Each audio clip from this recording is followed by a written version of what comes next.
¿Qué tal, amigas, amigos de Zona Z? Un gusto en saludarles. Por acá Luis Martínez Jr. Y en este pequeño espacio estaremos hablando de la sección de política, sobre todo también de las políticas internacionales. Y estaremos analizando un tema el cual ha dado muchísimo de qué hablar en los últimos días. Pero no estaré solo en este espacio, ya que me acompañará mi querida compañera Daniel Cris Aguilera. Hola, quien les habla, Daniel Cris Aguilera.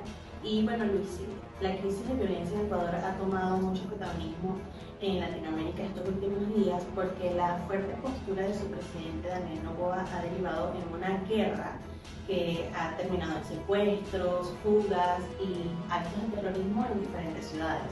Es así, y es que desde que el presidente Noboa decretara estado de excepción en suelo ecuatoriano por 60 días, esto también conllevó a que se le quitaran varios derechos humanos a los presos, por lo cuales estos mismos, como parte de grupos delictivos, tomaron las prisiones en las diferentes locaciones de Ecuador y así logrando secuestrar a más de 130 guardias en diferentes prisiones. Mientras tanto, en varias ciudades no fue diferente, ya que estos grupos delictivos llegaron incluso a tomar la Universidad de Guayaquil y el caso más conocido fue la toma de la televisora TC Televisión, mientras esta se mantenía en una emisión en vivo y directo. Afortunadamente, las fuerzas de la ley pública pudieron controlar la situación y lograron la captura de más de 13 personas en esta televisora.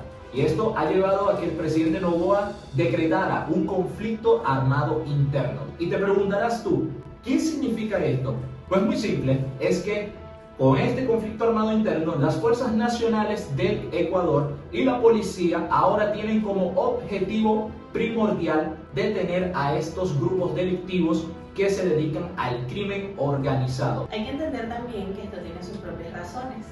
En un país donde los índices delictivos han aumentado, también dependiente del petróleo, donde la pobreza está subiendo en un 32.4%, las mafias se ven beneficiadas porque reclutan a jóvenes y adultos en estos estados para hacer los trabajos sucios. Y tú te preguntarás aquí, ¿cuáles son esos grupos delictivos, esas mafias que se apoderan de todas estas personas en estado de pobreza y los reclutan? Pues muy fácil.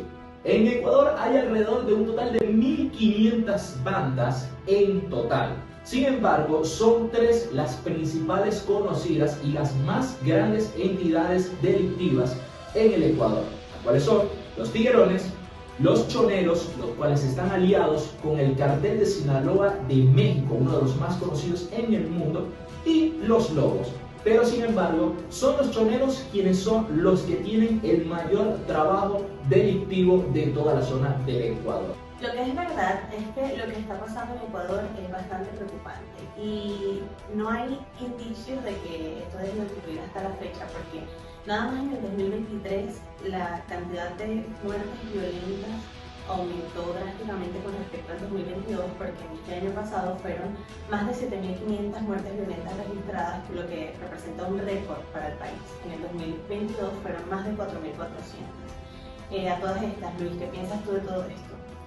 Pues ¿qué creo? Pues muy simple. Prácticamente el presidente Daniel Noboa está queriendo hacer un plan parecido, igual emulando a lo que ha hecho el presidente Nayib Bukele en El Salvador. Pero esto no es muy fácil y incluso el mismo Bukele lo ha dicho en un tuit, el cual cito textualmente, no es soplar y hacer botellas. Y es que es verdad, porque si lo vemos desde este mismo punto, son diferentes circunstancias y diferentes situaciones que se están dando aquí en el Ecuador. Estamos viendo una situación fuera de control y que se está viniendo controlando a muy mano dura, pero no a la suficiente delicadeza que yo siento que debería tratarse este caso. Estamos hablando de que es una red de narcotráfico muy fuerte y de crimen organizado que se está saliendo del control. Y a todas estas, si siguen así las cosas, va a ser bastante difícil, va a ser bastante complicado para la fuerza del Ecuador detener todo esto, al menos en un corto plazo. Por parte de mi compañera Daniel Cris Aguilera, por mi parte Luis Martínez Jr. y todo el equipo de Zona Z, nos despedimos en este espacio de política y esto fue Zona Z Política.